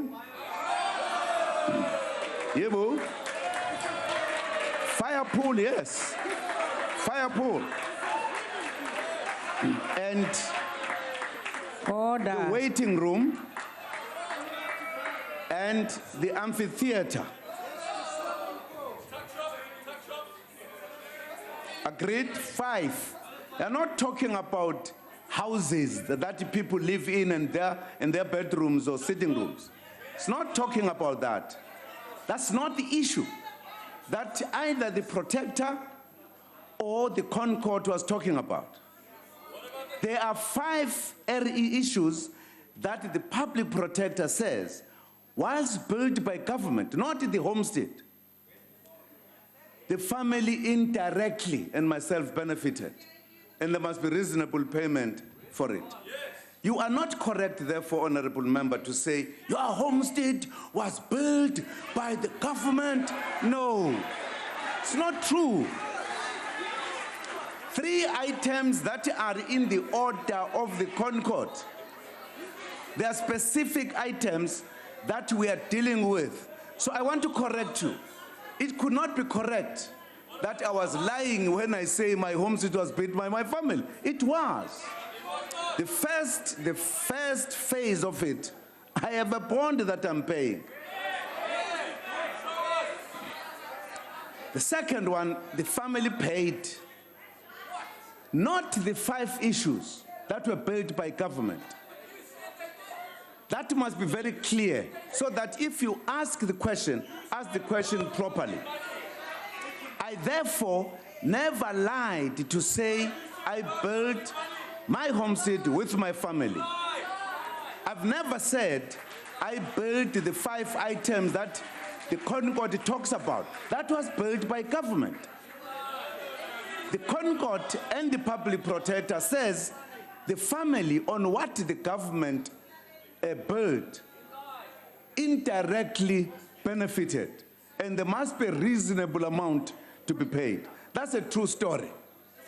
So I'm telling you, I'm telling the people of South Africa, I never lied. And Concord and the public protector never lied. They were dealing with a particular issue. Thank you, Madam Speaker. Thank you, Honorable President. The Honorable Msimang.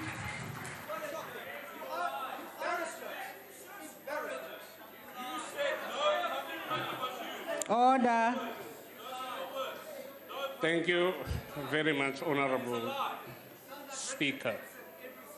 Honorable President, do you support the calls that have been made for the public protector to look into all business dealings between the Gupta family and state on a case-by-case basis? To your knowledge, have any of these dealings, tenders or contracts, circumvented normal supply chain process or been irregular in any way? Thank you. The Honorable the President. Thank you, Honorable Speaker. Well, I know nothing about the business dealings of the Guptas and whoever. Why should I have a view? Why should I have a view whether this must be investigated or not? I think it is the people who have knowledge of it who say so, and they must be having a knowledge of what had happened.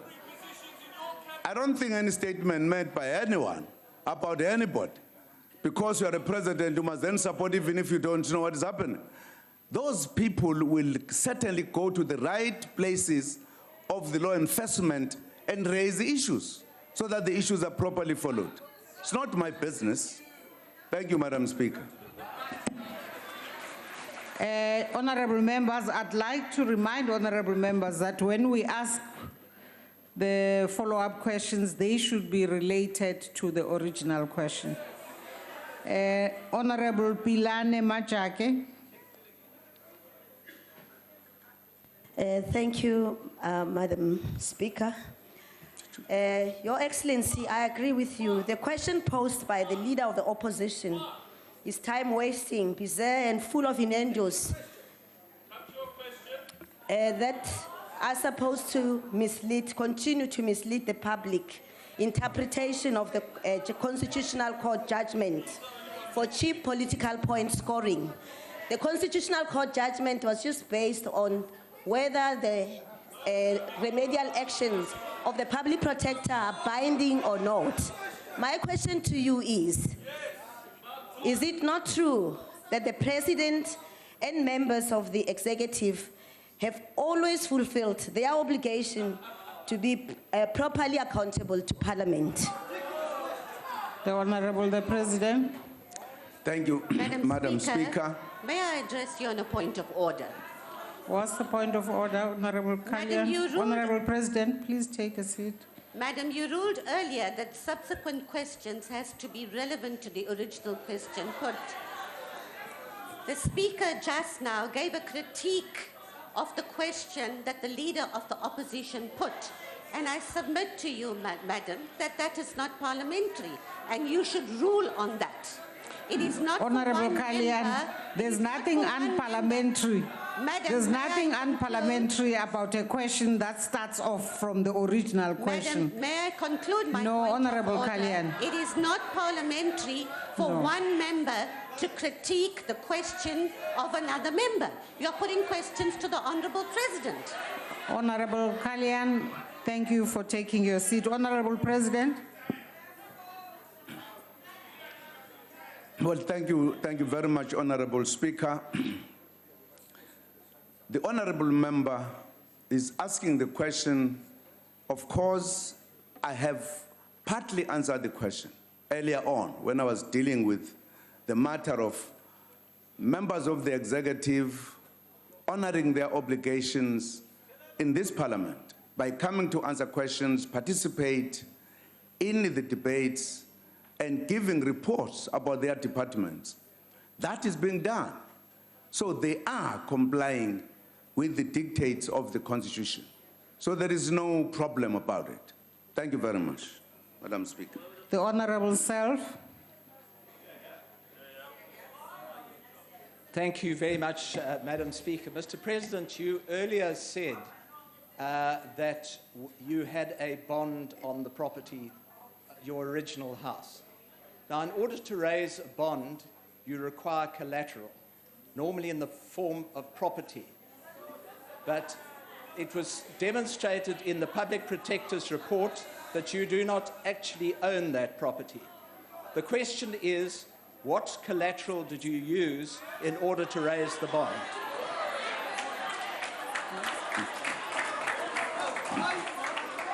The Honorable the President. Is called in our area PTO, permission to occupy, on the bond, on both. And when I was extending, same one. Thank you, Madam Speaker. Honorable members, we now come to question number 11, asked by the Honorable Ngobo. The Honorable the President. Thank you, Madam Speaker. There is a lot that government is doing to promote a united, non-racial, non-sexist, democratic and prosperous South Africa as envisaged in the National Development Plan. The programs of government of extending basic services and a better life are aimed at promoting a more equal and fully reconciled society. We are emphasizing programs aimed at achieving economic transformation as part of promoting social cohesion and unity, working to change the quality of life of all, especially the poor and the working class, will go a long way towards achieving social cohesion. At a social level, government has several programs in place of promoting unity and togetherness of our people. We promote our diversity, which is our strength as a nation. We are promoting the national symbols, such as the national flag, which serves to unite and promote a common nationhood.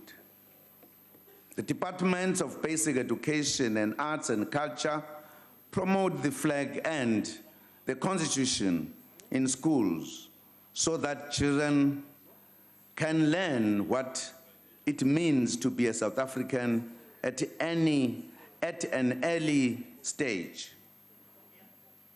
Government will not succeed working alone. NADLAC remains an important body which facilitates consensus and cooperation between government, labor, business, and the community in dealing with South Africa's socio-economic challenges. This forum should also be used more to promote national unity since it brings all sectors together. We also encourage our people to reach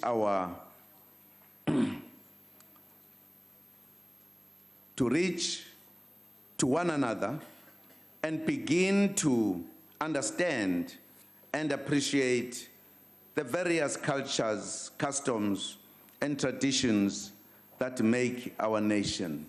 Thank you, Honorable Speaker. The Honorable Ngobo. Ngiyabonga Mongameli. Is it not the responsibility of all South Africans, including civil society, political parties, and faith-based organizations, among others, to work towards building a cohesive and non-racial society? Earnestly. Thank you. Honorable the President. It is indeed our duty and the duty of everybody to work towards building this nation a rainbow nation. All of us should participate in different areas, political parties, societies, sport organizations, NGOs.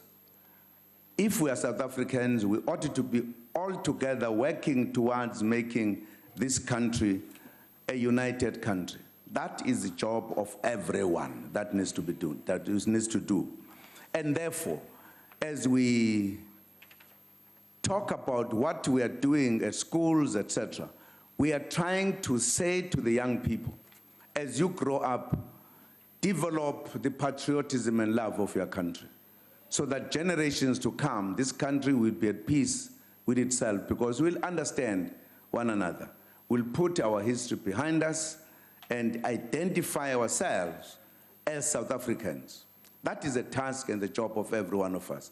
And I believe it must be the job, one of the leading jobs of parliamentarians, because you are the public representatives of the people. This is what people should be seeing in this House. Thank you, Madam Speaker. The Honorable Hlengwa. Thank you very much, Honorable Speaker. Just on the last point that you raised, that South Africans in their millions across the country look to this House for leadership. And it is all good and well for us to condemn the elements of disagreement that we have every now and again, as it materialized earlier on in the day. But we must take that a step further, beyond condemnation. What is it that we need to do to find each other in this House? And in the presidency budget vote, you alluded to this, and the Speaker has made an undertaking. But obviously, more needs to be done. And you used to meet with leaders of parties before. What has happened to those initiatives of constant and continuous communication so that we sing from the same hymn sheet? Because one must be worried about what is going on in this House, whether it's right or wrong politically, but what message does it send to the people of South Africa if we in this House cannot agree to disagree without being disagreeable? And so I put it to you, Mr. President, notwithstanding the separation of powers, but I believe as head of state, you've got a responsibility to lead from the front and ensure that we arrest the deterioration of the situation in this House, because it is extremely concerning. Thank you. The Honorable the President. Thank you, Madam Speaker. I agree with the Honorable Member that we need to do more than what we have been doing as this House, which is like the mirror to our people. And they look forward to this House to give leadership in the nation building, in making of the laws, in discussing the challenges of the country, in helping that we build this country. It is unfortunate that we end up with some problems of how do we handle this, and I think, as you refer to the earlier activities, which do not in any way help us. For an example, if you have what you call authority, particularly in the area of democracy, democracy is a very good system. You can't make it to look like democracy is not a good thing. People have no respect, etc. You don't even respect your own rules. You do whatever you want. You speak when you are not given the chance to speak. To you, it's just the same. It's a problem. I think the last time I was here on the budget vote, Honorable Buthelezi raised the issue very seriously. And I think it was acknowledged by the Speaker that indeed this House needs to find a way to discuss how the decorum of this House should be taken further. And therefore, you're correct, I agree with you. This House needs to do something about itself. Of course, you referred to the initiative of meeting the leaders of the opposition, which we used to have earlier. And of course, I agree. Maybe we need again to come to terms with the fact that we need to talk. But I think political parties also on their own should give the kind of feeling that if we go to those kind of meetings, we are not just going to be insulting one another. Well, that's a fear. We might actually be increasing the area of irritation, so to speak. But I agree with you, and I'll be happy if leaders of the political parties could, in fact, agree that let us meet and deal with the matters. When we used to meet, one of the points I used to make was that behaving in Parliament is a different matter than behaving in a meeting of that nature where there is no spectators, so to speak. But the other thing that I used to say, we as political leaders, we ought to identify national issues that we ought not to politic about. That we need to agree that on those and these issues, we can't politic. This is what we need to do to go forward. Because I believe that all of us, no matter what party we belong to, we are here because we wanted to see a prosperous South Africa, a successful South Africa. The only difference is the route to reach that point. But all of us wish for a South Africa that is successful. So why do we fight among ourselves to a point that we disrupt our movement forward? So it's a matter I think the parties should actually discuss.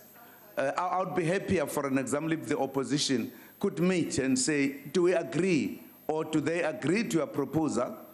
Because I will always be ready to have those kind of meetings.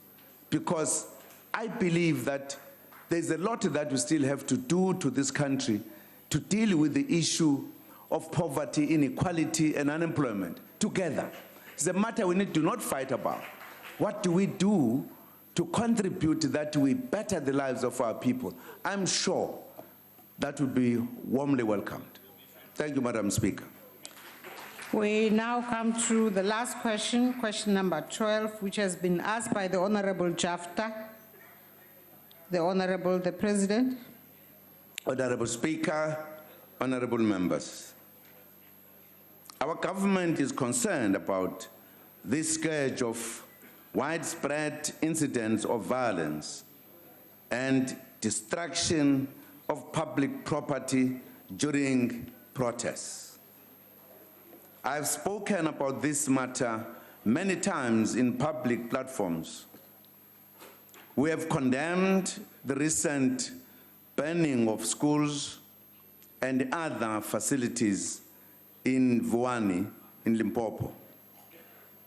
The violence on university campuses and also during other protests, such actions should not find a place in our democratic South Africa where people are able to engage government and also where freedom of expression is guaranteed in the Constitution. We also wish to emphasize that government continuously engages communities. Cabinet introduced the Izimbizo program in 2000 to facilitate direct and interactive communication between government and the public. Ministers and deputy ministers continuously undertake public meetings with communities to listen to concerns and respond. The President and Deputy President also hold several public meetings per year as well, engaging communities on many programs that government implements, and also to hear their views on how we can improve services.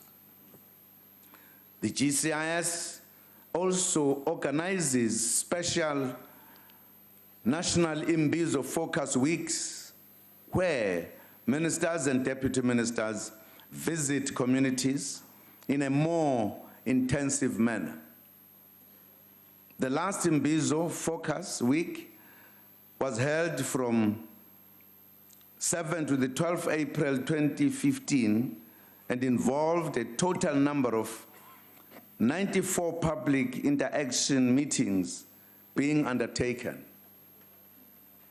The Imbizo Focus Week of 30 November to 6 December 2015 included 66 activities. The visit include door-to-door household profiling, walkabouts or project visits, stakeholders, dialogues, and community engagements.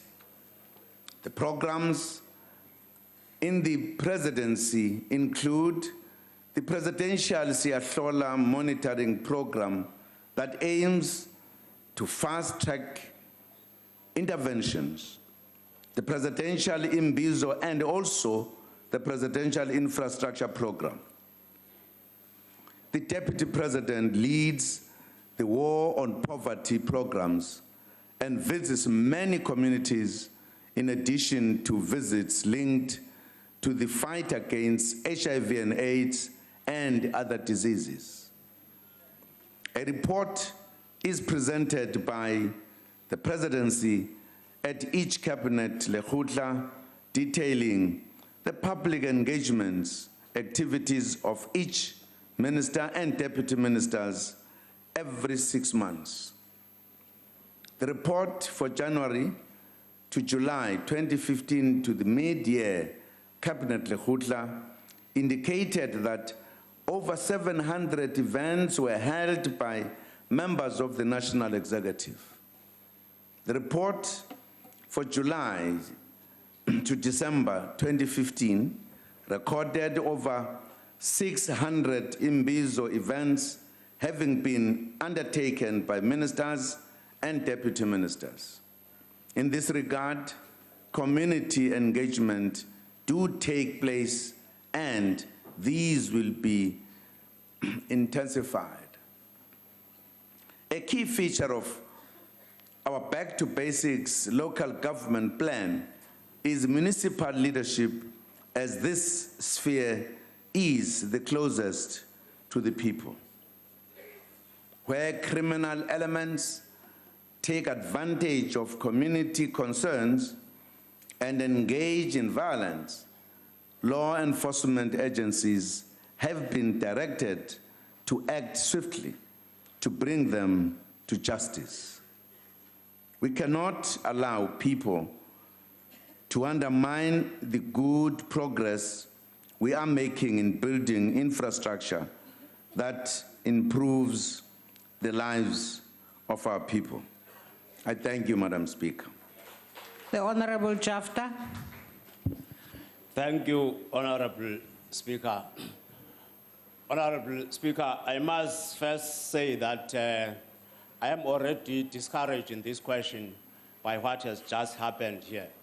The reason for that is because I believe we cannot address the issue of public violent protest, whilst on the other side, we in this House act thus violently. Thank you, Honorable President, for your response, which indicates clearly that the government knows what the people want, but is not prepared to meet their demands. I really thought you will draw up the picture for South Africans of what the government expects from them in order for their voice to be heard without engaging in violent protest. As the AIC, we condemn violent protest as you, Honorable President, do as the head of the state. However, it is very much pathetic to learn that after so many years of democracy, South Africans are still obliged to use violence to attract the attention of their government to address their demands. I'm saying that, Honorable Speaker, actually your time has long passed. Question is, do you have a question? My question, Honorable President, therefore, is that would you say that these protesting communities are demanding too much from the government, or is the government turning a deaf ear towards these masses and respond too late to their demands? Thank you, Honorable Speaker. Honorable President. Thank you very much, Honorable Speaker. Well, firstly, as government, we listen to the concerns of the people and we respond to them. We have programs that are all over the country addressing those issues. We have dealt with the matters that people are concerned about. I think the issue that is very simple is that given our history, the challenge, the lack of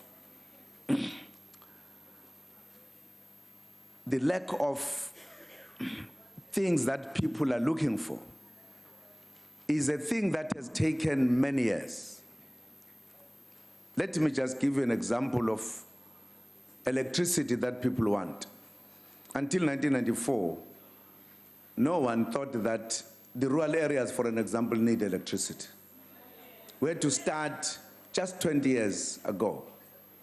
And we are dealing with that issue, and precisely because the demand is so huge because of our history, we are still dealing with that issue to conclude.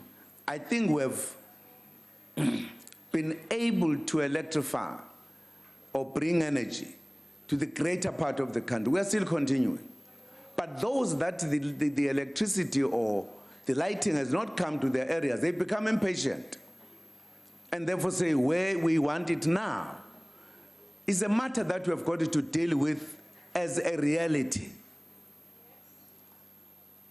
And I can count a number of things that indicate we listen, we respond.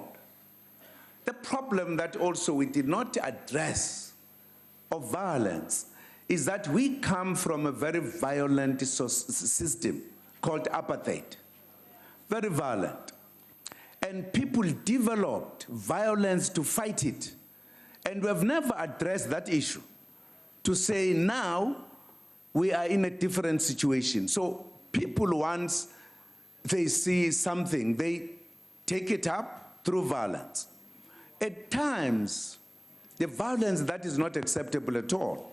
Because if we are saying you need services, you can't at the same time destroy things that have been given as services to the people. You can't. In a sense, it then undermines the logic of what we are doing. That you get angry and you destroy the very things, libraries. Right now, there is a whole university, schools have been destroyed because there is a debate about the issue of where areas must be. The schools have not done anything wrong, but you ban the schools. You have now one university also banned very extensively. That is the issue, as we were saying earlier. We all need to come together to deal with it. Nobody must be happy because you believe these people are fighting a government. That's a problem we're dealing with. It's not that we are not attending to the issues. Even if you stretch the issue beyond, this violence, for an example, against women and children, you don't need it in a democratic society. You have a very violent mind in the country, which was planted by the system of apartheid. We need to address that as we build our nation. So I agree with you that we need to address it. But if you take it and say it is because the government is ignoring the people, it's not true. I've just given an account here how much we go to the people, how much we go to the Mbizos, how much we do continuously. So it can't be true. We are dealing with a culture that needs all of us to come together. Even the morale of our people, their morals. You have a situation where people rape old ladies or children. You can't say that is because of the government ignoring them. There is something wrong in our society that we need to come together, all of us, and deal with it. That is what we ought to be saying as this parliament. What can we do to help our society? Speak in one language. I think when you were opening your remarks, you put it very well, that you are discouraged by the behavior of this very parliament. That's what makes people think that's what they need to do. No respect, point fingers at the speaker, and stand up one after the other. That tells you you are dealing with people who are a product of a very violent society, who need help. Thank you, Madam Speaker. The Honorable Mileham. Thank you, Speaker. Mr. President, the community of Vuwane say they were not consulted as part of the establishment of the new municipality in Limpopo. Speaker. Yes, Honorable Member, please proceed. Honorable members, allow the Honorable Member to finish his question. In light of the current protests in Vuwane, which has seen 24 schools burnt, allegedly with the involvement of ANC Ward Councillor Takalani Chavuyo, what steps did your government take to ensure that the community was given adequate opportunity to comment on the proposed amalgamation with Malumulele, if any? And if none, why not? The Honorable the President. Thank you, Madam Speaker. Firstly, the business of demarcation belongs to the Demarcation Board. It is them who know how to consult with people, and I can't tell you how much they consulted, how much they didn't, because I was not party to it. It's a job of the Demarcation Commission, a Demarcation Board rather. And therefore, to what extent was the consultation? I can't help you on that one, unfortunately, because I would be telling the story that I don't know. Because that is a job of a particular structure in the country that deals with. And once that was done, then people are not happy about it. And of course they did what I just said here. Instead of addressing the issue, firstly they addressed it properly. They took decision to go to court. And the court made a judgment. They were not happy about the judgment, and then they started protesting and banned schools. What we have done, for an example, up to now, I had a meeting with the king of the vendor king and had a discussion. He came with the traditional leaders. And that's when we began to see the discussions that let us find ways and means of addressing the issue, not banning schools, because we are really banning the future of our country. So that is what I've done. As to how far it goes, there are departments that are responsible even to deal with the demarcation board. Then they will be able to know the truth. Was the consultation done or whatever? This was done by the citizens of that region. It was not done by any organization. Thank you very much. The Honorable Kubisa. Thank you, Madam Speaker. Your Excellency, the President, let's begin by saying that we all condemn any destruction of property. It's not acceptable. We condemn anarchy. But of course, people are complaining about non-service delivery at some parts of our country. But there are issues that are at stake. What is the government doing about those officials who are corrupt in order to find that they are migrated from one municipality to another? Because that's one other problem. And then secondly, the issue of not spending the money that is there, where in some instances the MIC funding will have to be returned back to the treasurer without being used, because those are some of the issues. What is your take on that one, Your Excellency? Honorable the President. Thank you, Madam Speaker. I think we've debated those issues a long time. Firstly, we do not accept the fact that officials must be involved in causing problems. And wherever they are found doing that, action has been taken against those.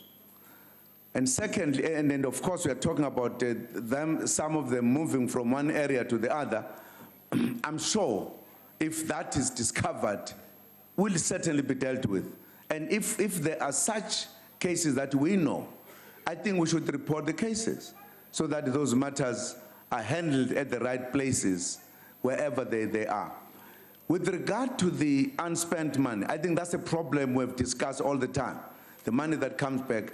We are working hard to help, skill, and empower the municipalities so that they are able to handle the question of how to use the funds so that they don't come back. They do come back because at some point there are specific issues which are not necessarily the same.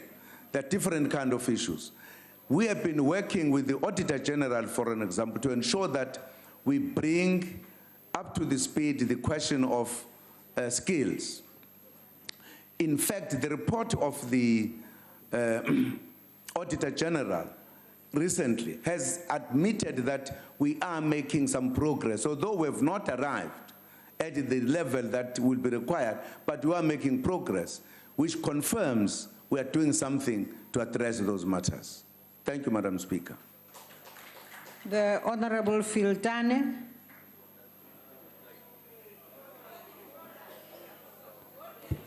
Thank you, Honorable Chair. Good afternoon, Mr. President. Good afternoon, sir. South Africa records about 30 service delivery protests a day, every day. These protests are, by and large, a result of the failure of the executive to so deliver what was promised or expected by the communities. Most common ones would be no access to land, no access to water, no access to housing. These are basic rights which are enshrined in our Constitution. You dare not fail at that level. We as MPs never get to know exactly how you deal with the failing executive members. It's a total secret to us. I've heard what you explained about the meetings that you hold, but we don't really know what happens in those meetings. How do you deal then with those ministers? Alternatively, because provinces are not subject to the authority of the ministers, and therefore they do what they please with the fiscus. Have you considered the option of transferring funds rather direct to municipalities instead of wasting money, through provinces? You can trace all of them, they don't account properly, and there is hardly any production that they can report on. What effective measures then do you intend dealing with, putting in place in order for service delivery to excel in your time? Thank you. The Honorable the President. Thank you, Madam Speaker. Firstly, I must correct this point that the protests are there because government is failing to deliver. It's not true.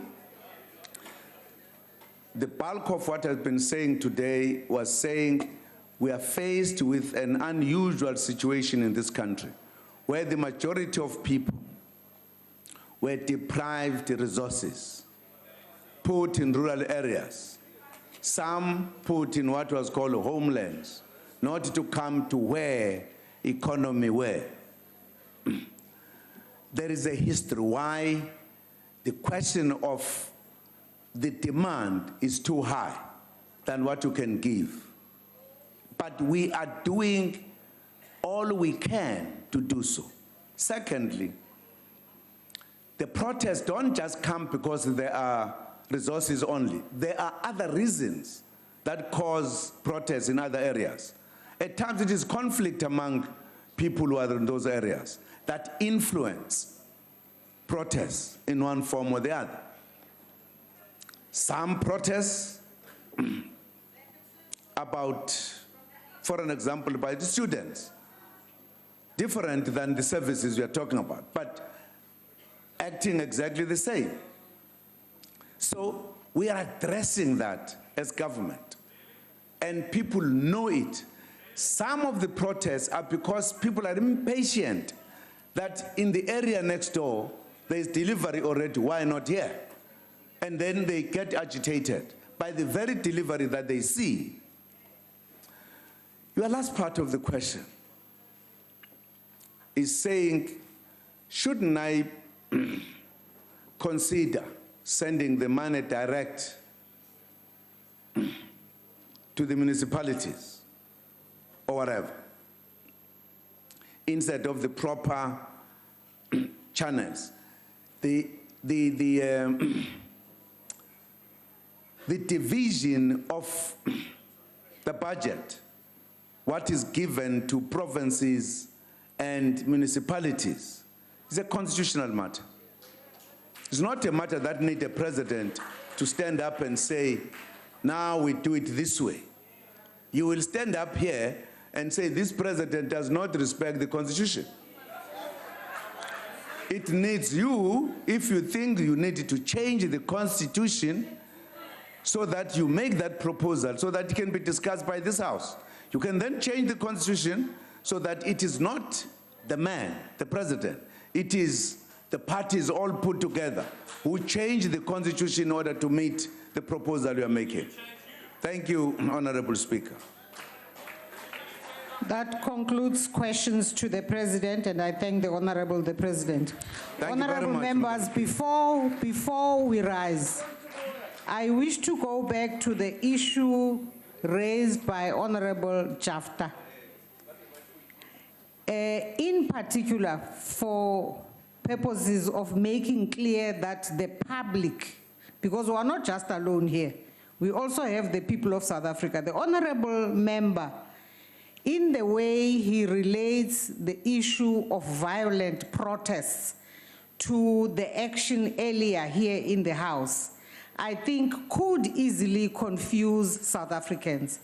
And therefore, it is very important that we should clarify that on the basis of rules that all the parties in the House were involved in formulating, we arrived at ways of dealing with situations in the House where there is no other option but to remove honorable members who in fact become an obstacle to there being order and progress in the House.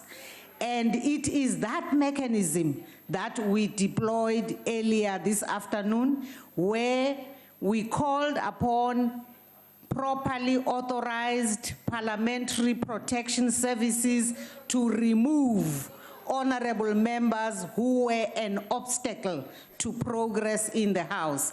I want to repeat this just so that our people also understand why we have had to deploy such a mechanism. Honorable members, that concludes the business Madam Speaker, you for the recognized day. me earlier. You recognized me earlier and you're now not giving me my opportunity. I recognized you for what? You made sure that Mr. Maimani finished his question. You said you were going to come back to me. I've been sitting here patiently. I took a point of order. What was your point of order, Honorable Steenhuisen? I want to address you in terms of Rule 53A, if I may. Yes. And I'm very glad that you've clarified it. And you're Yes. absolutely right, Madam Speaker, that this House cannot operate without rules that govern its internal behaviours. You're also absolutely right that the rules must apply to everybody in this House equally. I therefore want to raise a concern with you, if I may, Madam Speaker. Go ahead. On the 4th of May, when we had the President's budget vote, there was an ejection that took place in this House of the EFF members, utilising Rule 53A, the one you've just referred to. 53A.12 of those same rules indicates that after an ejection has taken place, that a report is within 24 hours forwarded to a multi-party oversight committee. I want to point out to you that it's now been 312 hours. I serve on the Rules Committee. I serve on many of these committees in Parliament. There's not been a report to any multi-party oversight committee. The Rules Committee is meeting later after this sitting. It's not on the agenda there. And so I would urge you that when in applying the rules, that you apply all the rules in terms of 53A, and that report is sent within the next, by close of business tomorrow, to this House, as per the rules that you must uphold, to ensure that the rules are applied thoroughly and properly and apply equally to all members of the House. Thank you, Honorable Steenhuisen. The Rules Committee will be sitting when the House adjourns. That concludes the business for the day. The House is adjourned.